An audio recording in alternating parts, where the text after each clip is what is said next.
diante, eu vou ler com a igreja. Nós vamos ter poucas leituras hoje, nós vamos ter muito mais tempo em cima de cada leitura. Mas olha o que diz Marcos capítulo 7, do versículo 31 em diante. Eu acredito que todos encontraram. A Bíblia do nosso irmão Edson era uma Bíblia com uma leitura diferente. Então, mas tem muitos irmãos aqui com leituras diferentes. Olha o que diz, versículo 31. E ele, tornando a sair dos termos de Tiro e de Sidom, foi até o mar da Galileia, pelos confins de Decápolis. Trouxeram-lhe um surdo que falava dificilmente, e rogaram-lhes que pusessem a mão sobre ele. E tirando-o à parte de entre a multidão, pôs-lhe os dedos nos ouvidos, e cuspindo tocou-lhe na língua. E levantando os olhos ao céu, suspirou e disse: Efatá, isto é, abra-te. E logo se abriram seus ouvidos, e a prisão da língua se desfez. E falava perfeitamente ou claramente, depende da tradução. E ordenou-lhes que a ninguém lhe dissessem, mas quanto mais los proibia, tanto mais o divulgavam. E admirando-se sobremaneira, diziam: tudo faz bem, faz ouvir aos surdos e falar aos mudos. Glórias ao Senhor Jesus. Bom, o texto fala a respeito de uma pessoa com dificuldade de fala. O texto fala de uma pessoa com dificuldade de comunicação. Mas, para nós entendermos um pouquinho, você vê que Jesus ele está tornando-se a sair dos termos de Tiro e Sidom e foi até o mar da Galileia, pelos confins de Decápolis. O que é Decápolis? Decápolis nada mais é do que um conglomerado de 10 cidades gregas. É uma confederação de 10 cidades. Então, 10 e Cápolis, várias cidades. Então, eram 10 cidades. Então, era uma confederação. Jesus foi para aquela confederação de 10 cidades, ali junto com a Tiro e Sidom, ali do mar da Galileia. Ele foi para aquela região. E naquela região foi onde ele operou o milagre. Então, por que a gente está falando isso? Porque o texto fala isso, que a gente às vezes lê e a gente fala: o que é isso, Decápolis? Então, Decápolis é uma palavra do grego, que ela fala 10, que é de 10, e Cápolis de várias cidades. Então, Decápolis, 10 cidades gregas. 10, uma confederação, ou seja, de 10 cidades gregas. Bom, o texto fala que Jesus chega agora e fala ele chega e a multidão joga para Jesus um problema e fala: olha, nós temos aqui um homem que não consegue falar e não consegue ouvir direito, porque ele era surdo e mudo. Diga: surdo, mudo. Você vai entender todo esse contexto de DNA nessa pregação hoje. Você vai falar: olha, entende isso? Esse surdo mudo, se ele não conseguia ouvir ninguém falar, ele não conseguia então passar uma mensagem para ninguém. Ele não conseguia compreender nada, porque se o surdo você fala com ele, a Edna tem um probleminha de audição, mas ela usa um aparelho, então ela não é muda, ela fala bem. Por que ela fala bem? Porque ela escuta as palavras, embora com volume baixo. O surdo não ouve nada. E se o surdo não ouve nada, ele nunca o quê? Nunca aprendeu a falar. Porque como que a gente aprende? A gente aprende a falar quando a gente... Você só vai aprender a falar quando você... Você está entendendo o que você está falando? Essa surdez que muitas vezes a igreja tem, as pessoas têm espiritual, ela impede que nós falemos. Porque muitas das vezes a gente quer sair falando, mas quando a gente não aprendeu a ouvir, a gente fica igual o mudo. Como que o mudo fala? O mudo fala assim.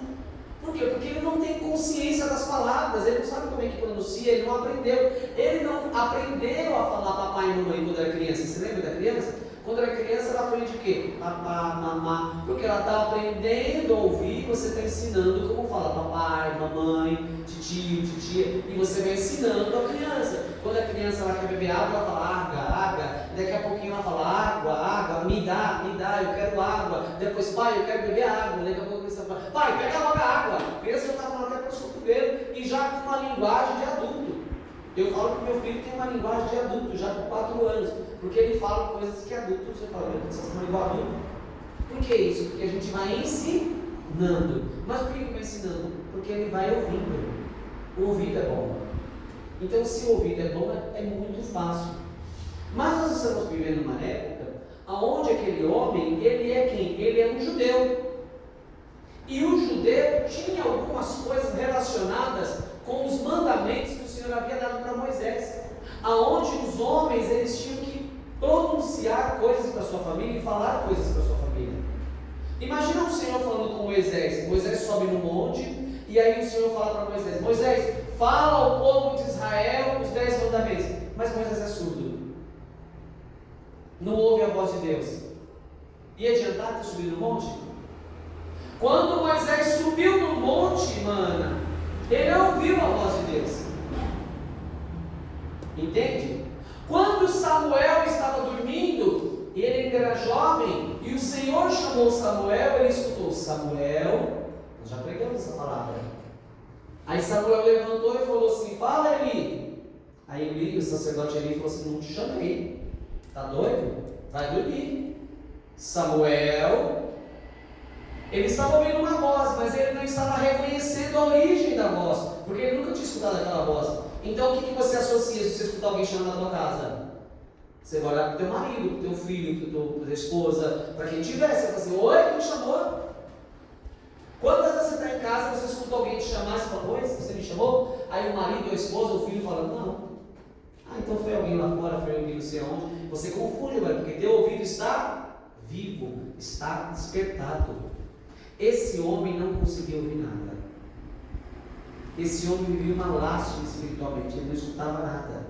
Então o Senhor nos fala que nós temos que ter bons ouvidos para nós termos uma boa comunicação. A igreja só vai ter uma boa comunicação se a igreja tiver bons ouvidos. A igreja só vai pregar bem a palavra se a igreja for sensível à voz do Espírito Santo. Não adianta, então não é só ler a palavra. Não, ler a palavra é muito bom, mas ser sensível à voz do Espírito Santo é muito melhor. Porque se eu simplesmente ler a palavra e for um recitador, eu vou ser um orador. Eu vou ser um bom orador? Amém, posso ser um bom orador. As pessoas falam: nossa, que bonita a oratória, a retórica, a comunicação, a hermenêutica, a homilética e todas as coisas que você vê, que bonito isso. Aí a igreja fala: tá, muito bem, mudou a tua vida? Não. Porque a igreja não quer ouvir o Rubens, a igreja quer ouvir o Espírito Santo. Aleluia, Deus. Mas a igreja precisa ouvir o Espírito Santo através de mim, porque sou eu que estou aqui na frente. Então não adianta eu estar aqui na frente e ser surdo. Eu preciso estar aqui na frente e ter audição. Não adianta você enfrentar os problemas do dia a dia sendo surdo. Você precisa ter o quê? Sensibilidade auditiva para ouvir a voz de Deus. Senão você não tem direcionamento. Aquele homem, então, ele tinha uma incapacidade tão grande, ao ponto das pessoas que estavam à sua volta, ou seja, sabe quando você vê alguém que está com problema e a igreja está orando? A igreja está orando: Jesus faz milagre, Jesus faz obra. Sabe aquele desespero? Era a multidão. Quando Jesus chegou, a multidão falou: põe a mão sobre ele. Eu acredito que naquela multidão tinha muitas pessoas necessitadas, irmão Edson. Mas a multidão falou assim: eu não quero que você resolva o meu problema hoje, Jesus, resolve dele. Aleluia. Porque está difícil andar com esse homem, que esse homem não entende nada, ele não escuta nada. É complicado viver com uma pessoa que não escuta, que não tem audição e que não fala direito. Então resolve o problema dele. Olha, impõe a mão nele, Jesus. Então o texto diz: e lhes rogaram a multidão para que lhe impusesse as mãos. Qual que é o objetivo de Jesus pôr as mãos sobre o surdo e mudo? Que faça ouvir, que faça falar, que seja curado. Bom, vamos entrar agora num ponto muito importante. Nós vamos entrar num ponto que aquele homem, além dessa dificuldade de comunicação, o homem estava em falta com Deus num aspecto que o próprio Deus havia dado na lei de Moisés. Por quê? Porque a lei de Moisés falava que o judeu tinha que recitar para a família o Shema. E tinha que ser recitado, segundo os sábios da época, que tinha que ser recitado sem erro, e tinha que ser recitado assim de uma vez, sem erro, porque era como se você estivesse liberando sobre a sua família uma palavra de profecia. Abra comigo lá, Deuteronômio capítulo 6. O Shema, ele é na verdade 3 frases, 3 linhas da Torá. Aqui estão as 3 linhas da Torá. Então nós vamos ler a primeira, Deuteronômio capítulo 6, do versículo 4 ao 9. Olha o que ele vai dizer lá. Deuteronômio, vou esperar os irmãos abrirem, e eu quero que os irmãos leiam comigo. Do 4 ao 9, capítulo 6. Ouve Israel. Olha o versículo. Ouve Israel. Pois é, se quem fala já não escuta, o povo vai falar isso. O Senhor nosso Deus é o único Senhor. Amarás, pois, ao Senhor teu Deus de todo o teu coração, de toda a tua alma, de toda a tua força. E essas palavras que hoje te ordeno estarão no teu coração. E ensinarás aos teus filhos, e delas falarás assentado em tua casa, e andando pelo caminho, e deitando-te e levantando-te. Também as atarás por sinal na tua mão, e se te serão por frontais entre os teus olhos, e escreverás nos umbrais da tua casa e nas tuas portas. Esse trecho, qual que é a frase então que eles têm que falar? Eu li para vocês como que tem que ser. A frase é: ouve, pois, ó Israel, atenta, versículo 3. Versículo 4. Ouve, Israel, o Senhor nosso Deus é o único Senhor. Amará, pois, o Senhor teu Deus de todo o teu coração, de toda a tua alma, de todas as tuas forças. Essa é a palavra. Então o pai tinha que falar com os filhos na hora de deitar. Ouve, ó Israel, o Senhor teu Deus é o teu Senhor, o teu único Deus é o teu único Senhor. Amarás, pois, ao Senhor. Ele tinha que falar isso. Isso é uma ordenança. Está escrito aqui. Como que ele tinha que falar isso? Tá, eu vou sair para trabalhar. Ouve, ó Israel.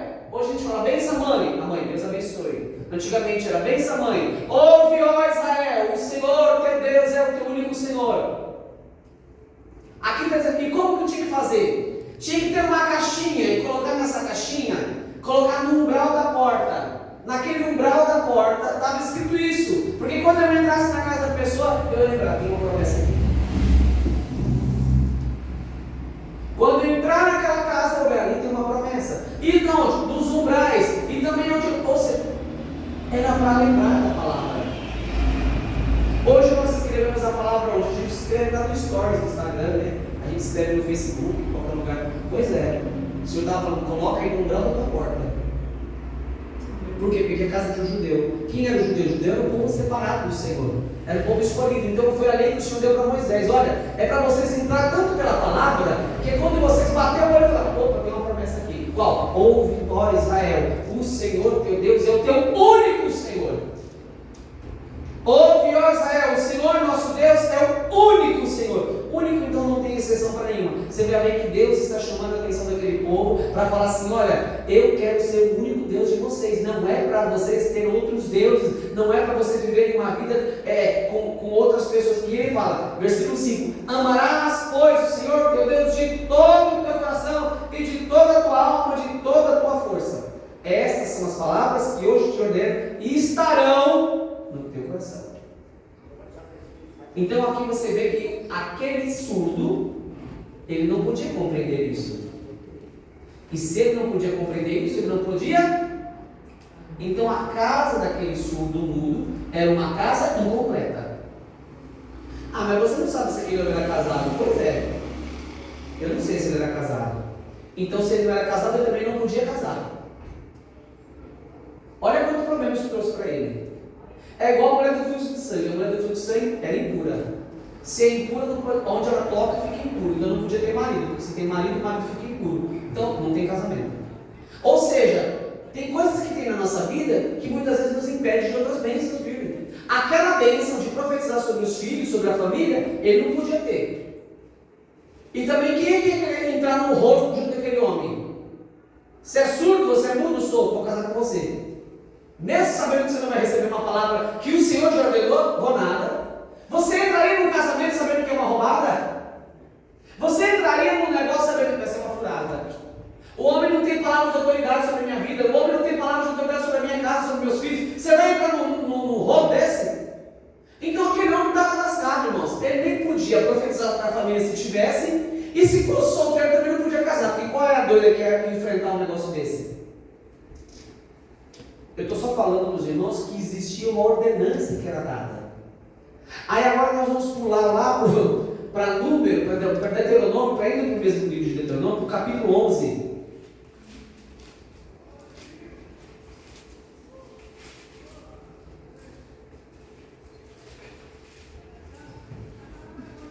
Olha o que diz lá Deuteronômio capítulo 11. Aí nós registramos aqui do 13 ao 21.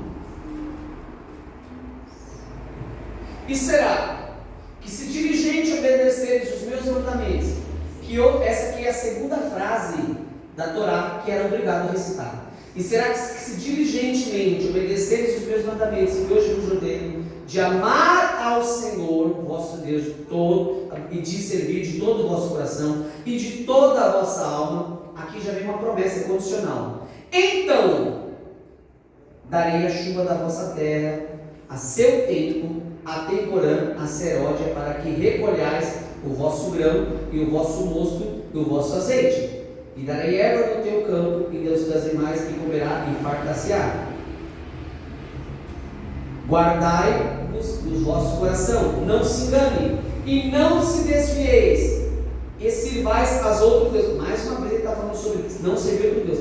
E vos inclinareis perante ele. A ira do Senhor se acenda contra vós, e feche eles os céus, e não haja água, e a terra não dê o seu fruto, e cedo perecerás da boa terra que o Senhor vos dá.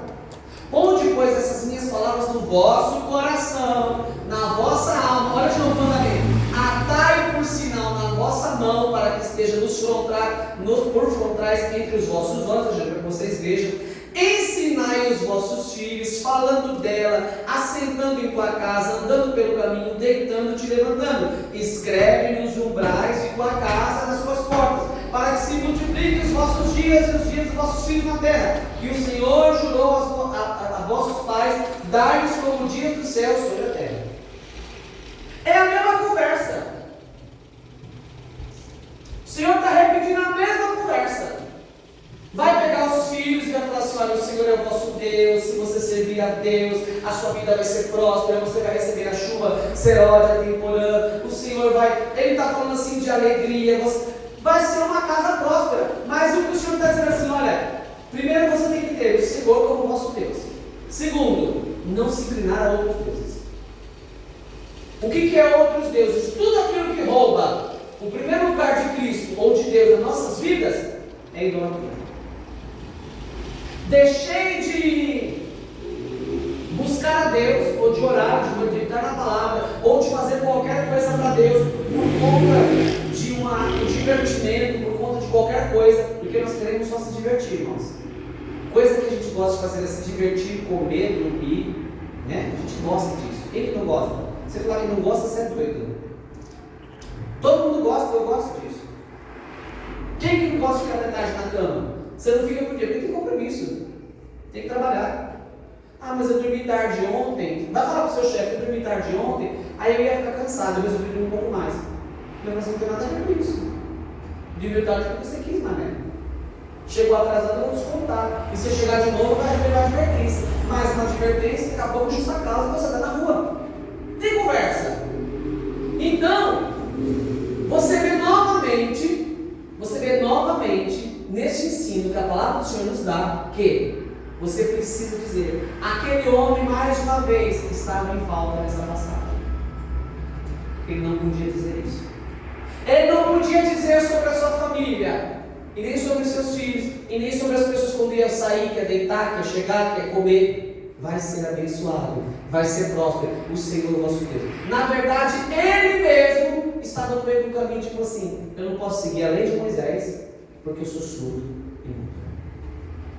Me falta uma comunicação precisa. Eu acredito na palavra, eu sou judeu, eu acredito na palavra, mas eu não consigo dar um passo à frente, eu não consigo andar porque eu continuo surdo e mudo.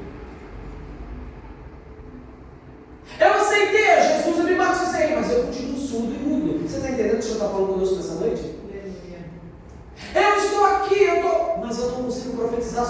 vida, eu não consigo profetizar sobre a minha casa. Por quê? Porque eu não escuto, porque eu não creio, porque eu não acredito. Os meus ouvidos ainda estão fechados, a minha boca ainda não consegue falar isso, não consegue verbalizar isso, porque eu continuo preso a coisas que ainda me mantêm surdo. Eu preciso então que o Senhor chegue na minha vida e dê um efatá, ou seja, abra-te.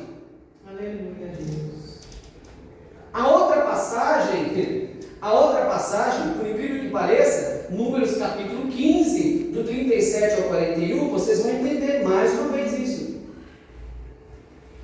Olha o que diz aqui, do 37 ao 41. Você encontrou? E falou o Senhor a Moisés dizendo: o que o Senhor falou para Moisés? Fala aos filhos de Israel. Olha o que diz aqui. E diz-lhe que nas bordas das suas vestes façam franjas pelas suas gerações, e nas franjas das suas bordas ponham um cordão azul. O que são essas franjas? Essa franja aqui é a orla do vestido. Lembra que é a orla do vestido? Essa é a franja. E as franjas vos serão para que vendo-as, ou seja, para quando olhar para a franja, vos lembreis de todos os mandamentos do Senhor e os cumprais. E não seguirei o vosso coração, nem os vossos olhos, pelos quais andai-vos prostituindo. Falando de passado. Para que vos lembreis de todos os meus mandamentos e os cumprais, e santo seja o vosso Deus. Eu sou o Senhor vosso Deus, que vos tirei da terra do Egito, para ser vosso Deus. Eu sou o Senhor vosso Deus. Aleluia. Mais uma vez, o Senhor está dizendo aqui nesse contexto, falou: olha, a palavra não é só para ser falada, não é só para ser ministrada, ela tem que ser colocada então nos umbrais da casa, na franja da roupa, porque para ficar de frente dos vossos olhos. É para quando você olhar, você fala: eu sou crente. Você já colocou alguma frase na geladeira da tua casa? É a mesma coisa que o Senhor chegasse hoje em 2023 e falasse assim: escreve na geladeira da tua casa, pega o papel e escreve e põe lá no papel pendurado: o Senhor vosso Deus, somente a Ele amarás, somente a Ele servirá. É como se o Senhor estivesse falando para você fazer isso hoje.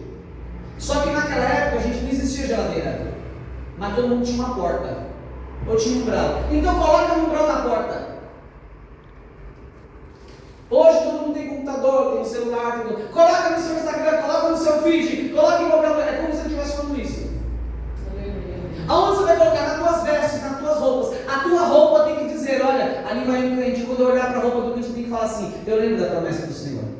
Então essas três passagens são as três partes da Torá aonde eles tinham que dizer. Eles tinham que recitar as suas famílias. Então deveria ser lido com cuidado, sem interrupção, e diziam os sábios que tinha que ser feito isso. Olha que interessante, teria que ser feito isso bem feito, porque as 248 partes do corpo eram protegidas dando sono tranquilo. Porque, segundo a lei, eles tinham dividido o corpo em várias partes. Então, quando você está dizendo isso, você está ministrando uma unção de cura. Olha que tremendo. Quando você ministra isso sobre alguém, na hora de dormir, os sábios da época falam assim: olha, quando você faz isso, as 248 partes do corpo dessa pessoa está sendo protegida. 10.000 cairão à tua direita, tu não serás atingido, mas como se fosse o Salmo 91. Você vai ser abençoado, você vai ser próspero, e sua vida vai para frente. Eu entendi isso porque o dia que eu estava viajando, eu vi isso. Eu estava fazendo um voo de Fortaleza, de Guarulhos para Fortaleza. Eu estava fazendo um voo de Guarulhos para Fortaleza. E embarcou dentro do avião um casal de uma família de judeu. E aí embarcou, e aí eu sentado bem na frente, nas três primeiras poltronas da frente, sentou o homem junto com os filhos, a mulher sentou, o homem sentou atrás, a mulher sentou na frente com mais duas meninas, e ele sentou atrás com mais dois meninos. Era uma família de 6 no total. Irmãos, é de arrepiar. Quando eu estava passando, né? Eu sou uma pessoa que tem um ouvido bom, então eu passei uma bandeja, estava falando em hebraico, coisa mais linda. E ele estava falando assim, ele colocando as mãos sobre os filhos e falando em hebraico, lendo a Torá, lendo. E ele não falava em português, falava em inglês, né, com a gente, porque não era brasileiro, era judeu. E falando aquilo ali, e ele falando aquilo ali. Aí eu passei questionando, está orando alguma coisa. Eu não sei o que é, mas está orando alguma coisa, é a palavra de Deus. E estava recitando isso aqui. Aí eu falei para ele assim, aí eu perguntei para ele em inglês depois, eu falei assim, achei muito bonito o senhor, falei com ele em inglês, né? Estou falando em português para traduzir. Eu achei muito bonito o senhor conversando com a sua família, fazendo uma espécie de uma oração, né? Aí ele falou assim, eu estava recitando o Shema. Aí eu falei, que interessante. Eu falei assim, o que seria o Shema? Porque eu não sabia. O Shema é um conjunto de profecias que eu sou obrigado a profetizar sobre a minha família. E desde a hora que a gente saiu de Israel, eu posei em Guarulhos, eu não consegui fazer isso. E eu não posso, antes que o sol se pôr, eu não posso deixar de fazer isso. Eu tenho que fazer isso. E a gente está dentro do avião, e não interessa que está dentro do avião, qualquer coisa, eu tenho que fazer isso. É um mandamento de Deus de Israel. Aleluia. Seguindo a risca, não interessa o que eu estou cansado, eu vou precisar a palavra agora, dentro do avião. Aleluia. E nós temos a presença do Espírito Santo na nossa vida, temos a palavra revelada para nós, e não cremos na palavra, irmãos. Aleluia. Ele colocando a mão sobre a família, e você passa. Eu não entendi nada, irmãos, que ele estava falando, porque eu não falo hebraico. Mas eu passei, sabe quando você sente um arrepio, uma coisa, você fala, esse é o que está orando. Você sente aquela presença de Deus, sabe, naquele momento, naquele ato, porque ele estava falando a palavra. Ele estava colocando a mão assim, e ele estava lendo o Deuteronômio. Aí ele falou que era o Shema, depois eu disse, o que é o Shema? Aí foi aprender. Aleluia. Aí a gente fala, mas por que tanto simbolismo? Esse simbolismo era para te aproximar de Deus. E por que hoje nós não temos esse simbolismo? Porque hoje nós temos o próprio Jesus. Jesus nos aproxima de Deus. Jesus nos liga a Deus, nos leva a Deus. Então eu não preciso mais ter uma caixinha na minha porta da casa. Eu não preciso ter uma caixinha, eu não preciso mais ter orlas e vestidos com uma fita azul. Porque para eu lembrar disso, porque eu tenho o próprio Espírito Santo que me lembra a todo momento. Em vez de eu lembrar alguma coisa, o próprio Espírito Santo fala, você não está orando, viu, cara? Você não está lendo a palavra, você não está jejuando. Você sabe disso, quem fala com você? Porque todo mundo na hora do aperto sabe, então ele fala. E estou orando pouco. E nem orando pouco. Nós sabemos como é que nós estamos. Então aquele judeu, ele estava ali vivendo uma vida muito difícil. Porque ele não tinha como fazer isso. Agora eu quero entrar num texto com os irmãos, porque quando Jesus, lá no texto de onde nós lemos, de Marcos capítulo 7, porque nesse texto, olha que interessante, Jesus agora chegando para ele, olha que interessante, no versículo 31 em diante, do 37 e 31 em diante, né? E nós já lemos, eu não vou ler de novo. Versículo 32, trouxeram-lhe o surdo que falava dificilmente, rogaram-lhe que pusesse no surdo. Pelo amor de Deus, resolva a vida desse homem. O que Jesus faz agora para resolver o problema? Tirando-o à parte, quando Deus vai tratar conosco, sabe o que Deus faz? Nos tira do meio da multidão. A multidão pode te apresentar, mas Ele te tira agora à parte. Eu não sei se você, quando está passando por algum processo, por alguma luta, parece que você fica mais só ainda. Você fala, meu Deus, ninguém vai me dar a palavra. É porque é Jesus que está te tirando à parte, porque Ele vai resolver o seu problema. Aleluia. Jesus te coloca do lado. Por que Jesus fez muitos milagres no meio do povo? Esse aqui em especial foi um dos que Ele não queria que as pessoas soubessem. Então Ele tira a parte. E por que Jesus tira a parte? Porque o que Jesus vai fazer aqui nesse momento é algo que vai contra as leis da física, da química, da ciência e do que as pessoas vão fazer, dos que as pessoas conheciam naquela época. Jesus vendo aqueles e fala assim, tá, fulano, Beltrano, Ciclano, vem comigo, os demais fiquem aí. Olha que interessante. Pôs-lhe os dedos nos ouvidos. Jesus pôs o dedo no ouvido. Cuspindo na mão nele, tocou aonde? Jesus cospe. Se alguém colocar a saliva dele em você, você vai falar, tá doido, tá me contaminando? Por que que Jesus está cuspindo? Irmãos, a saliva, ela é um canal que tem, sabe o quê? DNA. Pela saliva humana, você encontra o DNA. Jesus estava falando assim, agora eu estou entrando na tua vida. E eu estou colocando o meu DNA em você. O meu DNA de cura. O meu DNA de transformação. Você por si só não pode mudar as coisas, mas eu posso. Jesus toca no ouvido, mas na tua boca põe o DNA. E por que coloca na língua? Você já viu que o médico muitas vezes manda você pôr um remédio aonde? Embaixo da língua. Por que embaixo da língua?